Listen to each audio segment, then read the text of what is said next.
orang yang bersunat menajiskan ibadah kita, katanya, ya kan? Nah, kita baca lagi di dalam Imamat 22 ayat 1 sampai 33, kudusnya kebaktian. Jika seorang dalam keadaan tidak kudus yang melakukan banyak kejahatan, itu yang paling penting, yang melakukan banyak kejahatan jangan masuk kebaktian. Imamat 20 ayat 7, maka kamu harus menguduskan dirimu dan kuduskanlah kamu sebab akulah Tuhan Allahmu. Jadi dikatakan juga Bang Juma, sunatlah hatimu dan janganlah lagi kamu tegar tengkuk. Hatimunya sunatkan, jangan lakukan segala bentuk kejahatan. Ulangan 10 ayat 16. Yeremia 4 ayat 4, sunatlah dirimu bagi Tuhan dan jauhkanlah kulit katan hatimu, katanya. Jadi kulit katan hati kita ini yang harus kita sunat. Kita lakukan kebaikan dan kebenaran, baru kebaktian itu boleh kita datangi, katanya. Jadi nggak perlu eceknya nonot kita ini nggak perlu disunat pun boleh, yang jelas boleh disunat, nggak dilarang. Tetapi yang paling terpenting dikatakan di dalam Imamat ini dan Ulangan ini adalah kuduskanlah hatimu dari segala bentuk kejahatan. Itu soal sunat. Nah, baru bisa masuk rumah ibadah, kebaktian. Hukum Taurat hanya untuk Bani Israel. Lalap terus itu Bang Juma bilang hanya untuk Israel. Emangnya Elohim itu hanya untuk orang Israel saja? Tidak, untuk seluruh bumi. Jangan Bang Juma bilang Elohim itu untuk bangsa Israel saja. Elohim itu menurunkan 10 hukum awalnya untuk Bani Israel melalui Musa.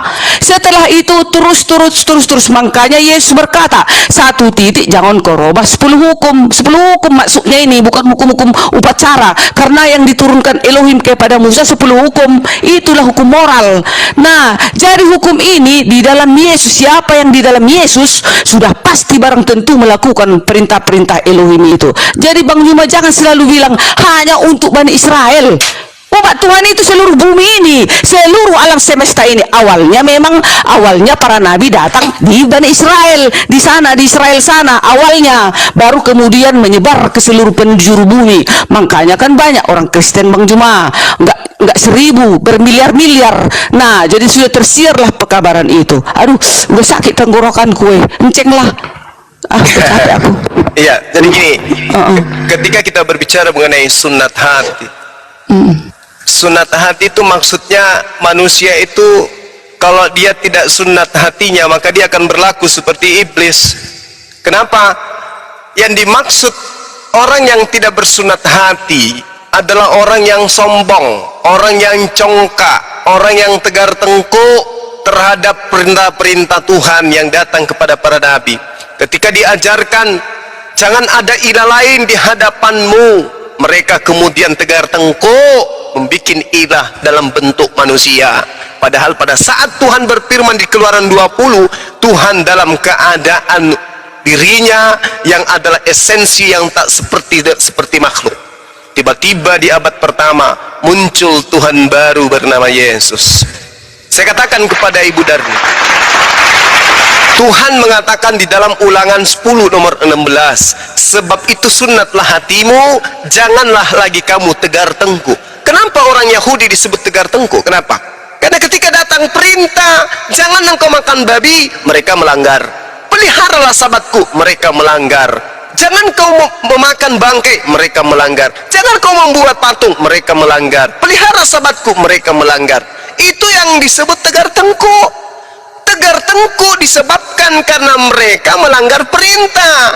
Nah, bagaimana mungkin Anda mengatakan kami tidak perlu lagi sunat qulub, kami hanya diperintahkan sunat hati? Halo, bagaimana mungkin Anda dikatakan mau mengatakan diri Anda itu berpakaian sementara Anda telanjang?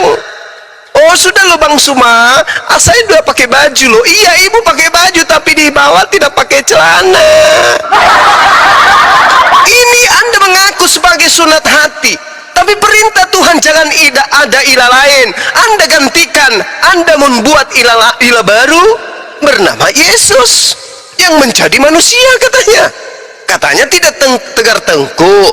Perintah Tuhannya jangan ada ilah lain, tapi kok bikin ilah dari anak manusia?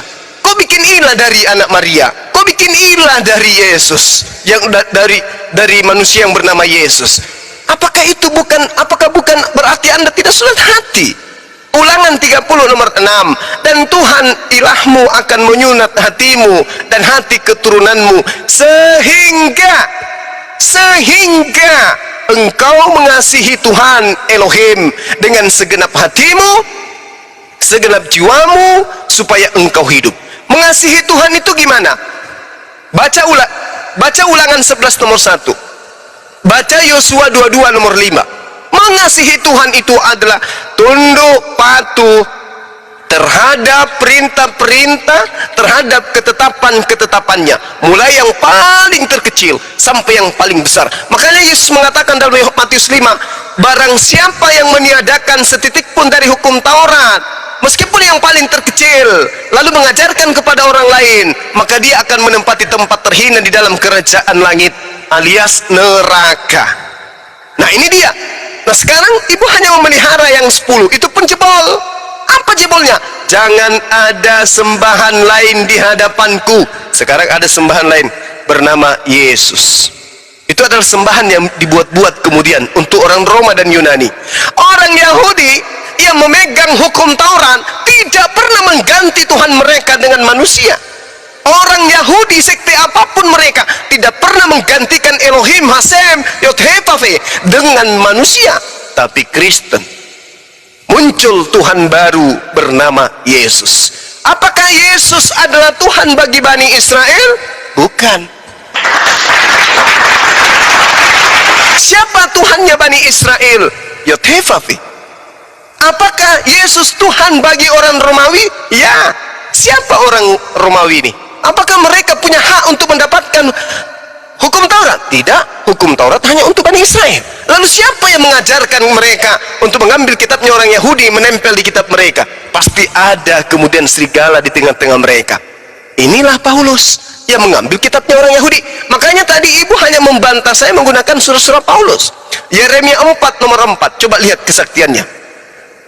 Sunatlah dirimu bagi Tuhan, jauhkanlah kulit khantan hatimu, hai orang Yehuda dan penduduk Yerusalem, supaya jangan murkaku mengamuk seperti api dan menyala-nyala dengan tidak ada yang memadamkan oleh karena perbuatan-perbuatanmu yang jahat. Berarti sunat hati itu berkaitan dengan perbuatan, bukan cuma diam berzikir memuja haleluya haleluya haleluya. Bukan. Menyunat hati itu adalah melakukan perbuatan-perbuatan baik, berarti terkait dengan perintah-perintah Tuhan. Yeremia 6 nomor 10. Ya kita urai, kepada siapakah aku harus berbicara dan bersaksi supaya mereka mau memperhatikan, sungguh telinga mereka tidak bersunat. Coba, apakah maksudnya ini sunat mau dipotong juga? Bukan, tetapi mendengarkan apa yang Tuhan perintahkan. Mereka tidak mendengarkan kata Tuhan. Sungguh firman Tuhan telah menjadi cemoohan bagi mereka dan mereka tidak menyukainya. Itu siapa? Kristen. Dia tidak suka perintah sunat, telinganya sudah dipotong. Mereka tidak mendengarkan perintah sunat itu. Mereka diperintahkan jangan makan babi, pokoknya tidak ada itu, harus dimakan dan seterusnya. Itu perintah. Nah coba ini yang terakhir, Yehezkiel 44 nomor 7. Yang membiarkan orang-orang asing, yaitu Kristen, ini orang asing nih ya, karena berbicara mengenai Bani Israel, Romawi dan Yunani. Orang-orang yang tidak bersunat hatinya maupun dagingnya, nonotnya, masuk dalam tempat suciku, dan dengan kehadiran mereka menajiskan waktu kamu mempersembahkan santapanku, yaitu lemak dan darah. Dengan perbuatan begitu kamu memasukkan orang-orang yang tidak bersunat nonotnya ke dalam bait suciku. Itu kamu lebih mengingkari perjanjianku daripada dengan segala perbuatanmu yang keji yang sudah-sudah. Jadi perbuatan yang lebih jahat di antara semua perbuatan yang pernah dilakukan oleh orang Yahudi adalah memasukkan orang yang tidak bersunat ke dalam bait suci. Paulus muncul. Barang siapa yang menyunatkan nonotnya, Yesus Kristus tidak berguna baginya. Kristen taat kepada siapa? Taatnya kepada Paulus.